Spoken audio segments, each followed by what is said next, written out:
ನಂಬಿಸ್ತೀನಿ. ಗೌರಮ್ಮ ಗುಂಡ್ಲುಪೇಟೆ ಮಾದೇವಮ್ಮ ಅವ್ರಿಗೆ 55 ಅವ್ರಿಗೆ 3 ವರ್ಷ ಆಯ್ತು.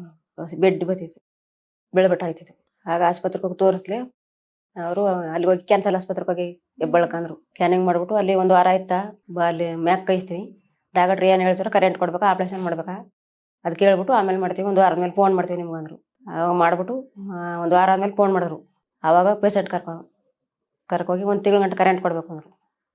ಆಗ 1 ತಿಂಗಳು ಕರೆಂಟ್ ಕೊಡಿಸ್ತು. 3 ವಾರ ಕ್ಯೂ ಕೊಟ್ಟರು. ಆಗ ಚೆನ್ನಾಗಿದ್ರು, 2 ವರ್ಷಗಟ್ಟು ಚೆನ್ನಾಗಿದ್ರು. ಈಗ 2ಕ್ಕೂ ಆಗೋದು ಬೆಡ್ ಬಂದ್ಬಿಡ್ತು.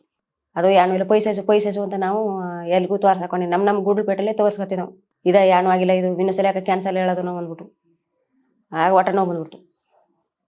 ಇವಾಗ ಹೋಗಿ 2 ತಿಂಗಳಲ್ಲಿ ಕ್ಯಾನಿಂಗ್ ಮಾಡ್ಲಿ, ಅದು ಕಳ್ಳಲ್ಲೆಲ್ಲ ಉಣ್ಣು ಕಡೆಗೆ ಅಳ್ಬಿಟ್ಟದ. ಅಲ್ಲಿಗೆ ಹೋಗಿ ಹೆಬ್ಬಳ್ಕ ಇನ್ನೊಂದ್ಸಲ ಕರೆಂಟ್ ಕೊಡಿಸಿ ಅಂದರು. ಆಗ ತಿಂಗಳು ಹೋಗಿ ಅಲ್ಲಿಗೆ ಹೆಬ್ಬಳ್ಕ ಹೋಗಿ ಇನ್ನೊಂದ್ಸಲ ಕರೆಂಟ್ ಕೊಡಬೇಕು ಬನ್ನಿ ಕೊಡ್ತೀವಿ ನಾವು ಅಂದರು. ಹಂಗಂದ್ಬಿಟ್ಟು ಅವರು ಗ್ಯಾರಂಟಿ ಕೊಡಿ ನಮ್ಗೆ ಅಂತಂದು. ನಾವು ಸೋತದೊಳಗೆ ಬದುಕಿಲ್ಲ ಅಂತ ಹೇಳಲ್ಲ, ನಾವು ಇರೋ ಗಂಟು ಕರೆಂಟ್ ಕೊಡ್ತೀವಿ ಅಂದ್ಬಿಟ್ರು. ಅದಕ್ಕೆ ಸಾವಕಾತಿಗೆ ಅಷ್ಟು ದೂರ ಕರ್ಕೋಗಿ ಕರೆಂಟ್ ಕೊಟ್ಟು ಸಾಯಿಸ್ಬೇಕು, ನಮ್ಮ ಮನೇಲಿ ಸಾಯಿಸೋದು ಅಂದ್ಬಿಟ್ಟು ಕರ್ಕೊಂಡ್ಬಿಟ್ಟು. ಆಗ ನಾವು ಫೋನ್ಲಿ ನಿಮ್ಮ ಇದನ್ನ ನೋಡ್ಬಿಟ್ಟು ಒಂದೇ ಜನಕ್ಕೆ ಮಾತ್ರ ತಗೊಬರೋದು ಒಂದು ಗೊತ್ತಾಯ್ತಲಿ. ಇಲ್ಲಿಗೆ ಹೋಗ ಸರಿ ಒಂದ್ಸಲ ತೋರಿಸ್ಬಿಟ್ಟು ದೇವ್ರು ಮಾಡಿದಾಗ ಆಗಲಿ ಅಂದ್ಬಿಟ್ಟು ಇಲ್ಲಿ ಕರ್ಕೊಂಡು ಜಮೀನು ಕೆಲಸ ಮಾಡ್ತೀವಿ. ಯಾಣು ಇಲ್ಲ ಅಲ್ಲಿ ಕರೆಂಟ್ ಕೊಟ್ಟು 1 ತಿಂಗಳು ತುಂಬಾದ್ಮೇಲೆ ಇನ್ನೊಂದು ತಿಂಗಳು ಇದ್ರು. 2 ತಿಂಗಳು ರೆಸ್ಟ್ ಮಾಡಿದ್ರು. 3 ತಿಂಗಳಿಗೆ ಚೆನ್ನಾಗಾಗ್ಬಿಟ್ರು. ನಮ್ಮ ಕಡೆಗೆ ಚೆನ್ನಾಗಾಗಿ ಎಲ್ಲ ಕೇರಳ ಪರ್ಲ ಎಲ್ಲ ನಮ್ಮ ಊರ್ಲೆಲ್ಲ ಕೆಲಸ ಮಾಡೋದು, ಕೂಲಿಗೆ ಹೋಗೋದು ಎಲ್ಲನೂ ಮಾಡ್ತಿರು.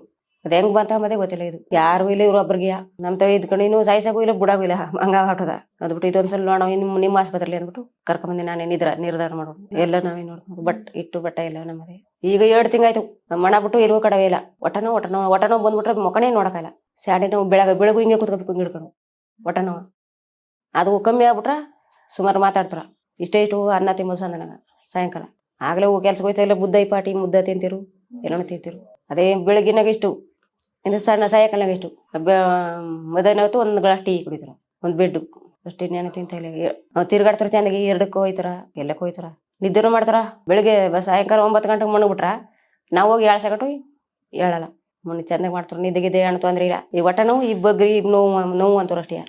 ಈ ಟಪ್ನಿಂದ ಹಿಡಿದು ಇಲ್ಲಿ ನೋವು ಜ್ಞಾನ ಅಂದ್ರೆ ಏನಿಲ್ಲ. ಅಲ್ವಿ ಆಪ್ರೇಷನ್ ಎಲ್ಲ ಕರೆಂಟ್ ಕೊಟ್ಟಿದ್ದು ನಾವೇ ಫೋನ್ ನೋಡ್ತಾ ಇದ್ದೆವು. ನಮ್ಮ ಯಾರು ಗಂಡಳನ್ನ ಇಲ್ಲ ಅವಶ್ಯಕತೆ ಇಲ್ಲ ನಮ್ಮ ಯಜಮಾನ್ರು ಬರಲ್ಲ ಎಲ್ವಿ. ಅದಕ್ಕೆ ಎಲ್ಲರೂ ಒಂದೇ ಜನಕ್ಕೆ ಮಾತ್ರ ಕೊಡ ಆಸ್ಪತ್ರೆ ಸಿಕ್ಕಿದ ಕಣಿ ಸಿಕ್ಕಿದ ಅಂತ ಫೋನ್ಲಿ ಹಿಂಗೆ ತಳ್ತಾ ನೋಡ್ತಾ ಇದ್ದೆವು. ಆಗ ಇದು ಆಯುರ್ವೇದ ಮಾತ್ರ ಕೊಡ್ತಾರ ಇಲ್ಲಿ, ಏನೋ ಪೇಷಂಟ್ಗೆ ತಂಗಿ ಕಮ್ಮಿಗಿಲ್ಲ ಅಂತ ಹೇಳಿದ್ರಲ್ಲ. ಆಗ ಇಲ್ಲಿಗೆ ಹೋಗ ಸರಿ ಇದನ್ನು ನೋಡ್ಬಿಡು ಅಂತ ಅಂದ್ಬಿಟ್ಟು ಇಲ್ಲಿ ಕರ್ಕೊಂಡ್ಬಂದ್ವಿ. ಅದೇ ಅದು ಅವರು ಕರೆಂಟ್ ಕೊಟ್ಟಿರಲಿಲ್ಲ. ಆ ರಿಪೋರ್ಟ್ ಬೇಕಾಗಿತ್ತು. ಅದ್ ನೋಡಿದ್ರೆ ಹೆಂಗದ ಯಾಣದ ಮೊದ್ ಗೊತ್ತಾಗೋದು. ಎಲ್ಲಕ್ಕೂ ಅರಳ್ಬಿಟ್ಟದ ನಮಗದ. ಮಾತ್ರ ಕೊಡ್ತೀವಿ. ಅದೊಂದು 2 ತಿಂಗಳು ತಕೊಂಡು ಸುಮಾರು ಬೇಕು ಆಗಲ್ಲ ಅಂದ್ರೆ ಅಲ್ಲೇ ಕರೆಂಟ್ ಕೊಡಿಸ್ಬೇಕಾಯ್ತಾ, ಕೊಡಿಸಿ ನೋಡೋ ಅಂತಂದ್ರು. ದೇವ್ರು ಕಾಪಾಡ್ಲಿ. Thank you.